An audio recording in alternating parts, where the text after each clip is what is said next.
Mr. Nouls, it's been 18 years since BBC Parliament launch. Has the concept remained the same in this time?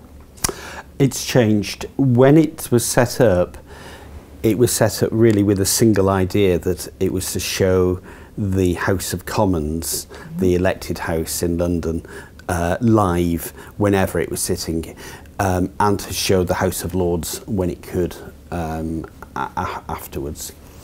That was quite a simple approach, and it wasn't even on air the whole time. It was just only on air when Parliament was sitting. What's changed, a lot of things have changed. We've devolved power to Scotland, to Wales, to Northern Ireland, so there are 3 more parliaments there. There's the European Parliament, which has become more interesting in recent years and more lively. Parliamentary committees have really taken off, modelled on the American example, really very closely, sort of looking at Congress and thinking, how do congressional committees work? So they've become much more important. And we've built up in confidence what we're doing, and what we're doing live and what we're doing recorded. And we show all of the BBC's political programmes. We make some of our own. So it's kind of blossomed out from that original really bare bones idea that it was the House of Commons live, and that was it. And I suppose you introduced some modern technical camera innovation. The cameras are operated by the Parliament, not by us. And so we have to take the pictures that they deliver, but that doesn't mean we're completely passive about it. So I've been lobbying for years to improve camera angles, to get a better service.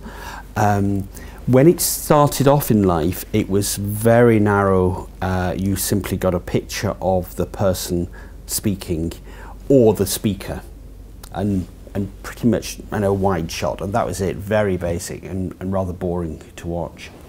We now have people listening and reacting, and the great innovation was us last year, which was that we now have cameras, extra cameras behind the speaker looking down the chamber, which means you get to see people at eye level, and that's made such a difference, because actually you feel like you're in the room with them, whereas before you're always looking down and down and down on the tops of people's heads. So it's a much, much better watch now than it was.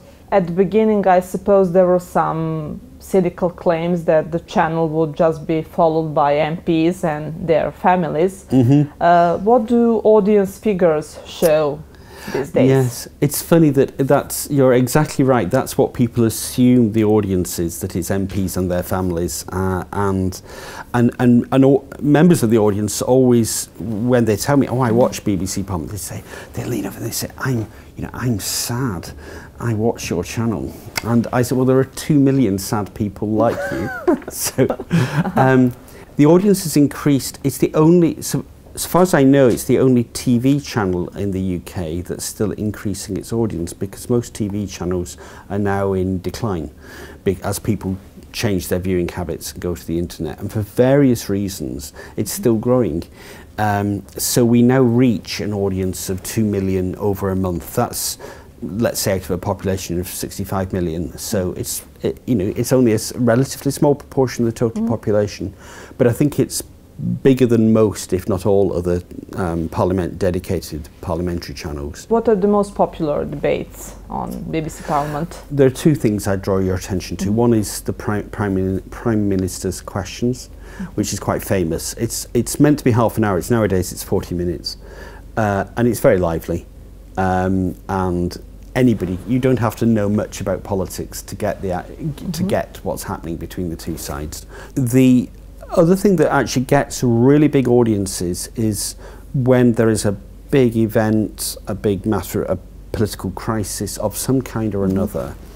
And what happens now is, and this is a relatively recent innovation, it only started about 7 or 8 years ago, is that there'll almost always now be an urgent statement or urgent question, a statement a statement or an urgent question in the House of Commons, and the government minister, and they're being cross-examined.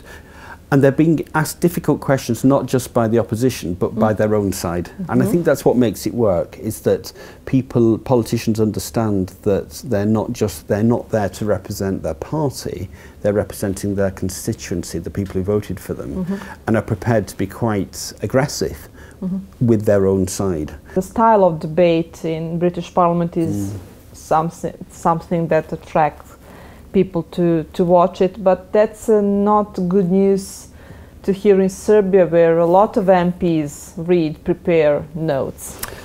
Well, there's a rule in the British Parliament where you're not allowed to, and if somebody starts just head down and reading out their speech, everybody starts shouting at them and shouts, reading, reading, and you're allowed to, if you're a brand new MP, you've just been elected for the first time and you're nervously reading your first speech, nobody's going to mind. People understand that. You're not expected to carry on doing that. And the style that's expected of you is, you might have 2 or 3 words written down on a little piece of card, or nothing, and you're just meant to stand up and briefly speak to the point. Does it happen often you have to explain to some committees and MP the level of coverage of their sessions? Do they often complain? They're incredibly polite about it. I'm surprised they don't complain more, because it's quite difficult. Of the, let's say, the 40 committee hearings in a week, we can only cover maybe 8 of them, something like that. 9 or 10 are absolutely at most. There's only so many hours in the week. But it doesn't work like that. There's a weekly meeting in which I say, these are the committees we would like to be filmed. That's what gets filmed.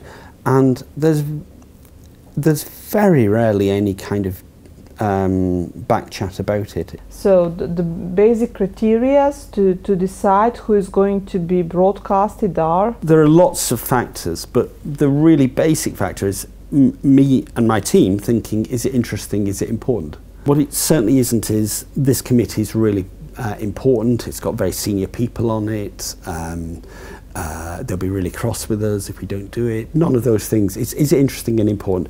Some of the factors are the witnesses that they've got. Are these really interesting people who we haven't heard from before, who've never been examined by a parliamentary committee? The real experts, people who absolutely the centre of the story, that's the person you would want to hear from, and that's very compelling. You said that showings of historic election and archive programs is very popular with older viewers. That kind of programming, and it's often at the weekend, also gets a younger audience, and people start tweeting like crazy and imagining that they're in the event, in the election as it's unfolding, a great political event from 20, 30, 40 years ago. It's really weird and wonderful. Sometimes have theme nights. So my favourite one was one looking at 1968, and it was BBC Parliament's Permissive Night, looking at the permissive society and how it came about, because in '68 you got all sorts of legislation to do with gay rights, to do with abortion, and the kind of the shape of modern society emerged from parliamentary legislation around about that time. So we had programmes from that period which are just extraordinary to watch, because the way people talk, the language they use has changed so much in that time. There's cultural and social history, they're amazing. Do you get any reactions from former MPs and politicians? Oh, people get really emotional about it. They're watching themselves 40 years ago, 50 years ago, being elected for the first time to Parliament, or making a speech when they're 25 and now they're 75. I mean, and they're with people who have now all died, and who've all you know, it's like looking at a sepia photograph of a group of comrades in arms, and they think, oh my goodness, I'm the last one standing. What would you advise Serbian authorities if they decide to launch parliamentary channel? Well, there's a prior question before deciding to launch the channel, which is to take a hard look at what the parliament looks like and how it operates, and whether it's suitable to be shown in a long form way. You need to have, you really don't want people reading into the record, as it's called. And it happens in the US Congress, where there's a lot of, that's this normal style. You really don't want that. And who's going to watch that? Nobody watches that. So these have got to be real debates.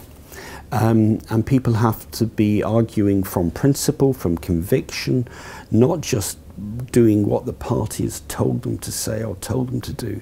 They've got to come there with their own ideas and their own thoughts, and the debate has to make a difference. If the debate doesn't make a difference, if there's no possibility that it can influence government, then I'm not sure why it's happening. So all of those things need to be right, and then you think about investing. It's a big investment, showing it the whole time and expecting people to come and watch it. Mr. Nouls, thank you for the interview for Istinomer. Not at all.